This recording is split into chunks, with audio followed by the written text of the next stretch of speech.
Day 10. 1. Restrain your tongue. It often kindles the flames of hell and purgatory.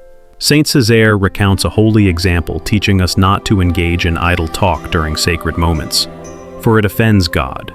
In a convent of Cistercian sisters, two nuns, Sister Gertrude and Sister Margaret, were seated near each other in the chapel. Both were virtuous and devout, yet one weakness remained. They often spoke to each other during times of silence, disturbing the sacred stillness. One day, illness brought Sister Gertrude's earthly life to an end, and she was buried behind the chapel.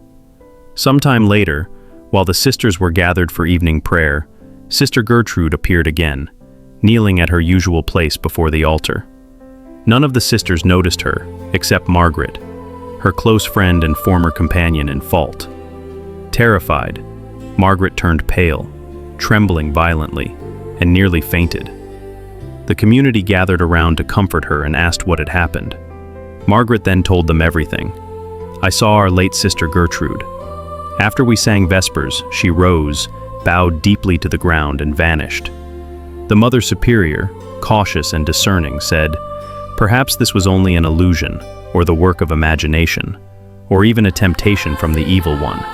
But if Sister Gertrude appears again, say to her, 'Benedicti,' blessed be God. And if she is truly of God, she will reply, 'Dominus,' the Lord. Then ask where she comes from and what she desires." The next evening, at the same hour, Gertrude appeared once more. Margaret, regaining her courage, greeted her, "Benedicti." The apparition replied softly, "Dominus." Margaret then asked, "Dearest Sister Gertrude, where have you come from, and what do you seek?" The soul answered, "I have come to satisfy the justice of God in the very place where I sinned. During the sacred offices, I often broke the silence and led you to do the same. The Supreme Judge has decreed that I must now atone for my fault, in the same place and under the same circumstances in which I offended him. Oh, if only you knew the torment I endure. My tongue is burned without relief, consumed by flames that never cease. Take warning from me, dear Sister Master, your speech. Avoid idle words, and do not draw others into the same fault, for you too would suffer a similar punishment." Having said this, the soul disappeared. She appeared several more times, asking for prayers, until she finally found peace. When her purification was complete, she came one last time to bid farewell to Margaret. Then she went to her grave, gently lifted the stone, lay down within it, and vanished forever. Margaret, deeply shaken and overwhelmed by the visions, soon fell ill and approached her own death.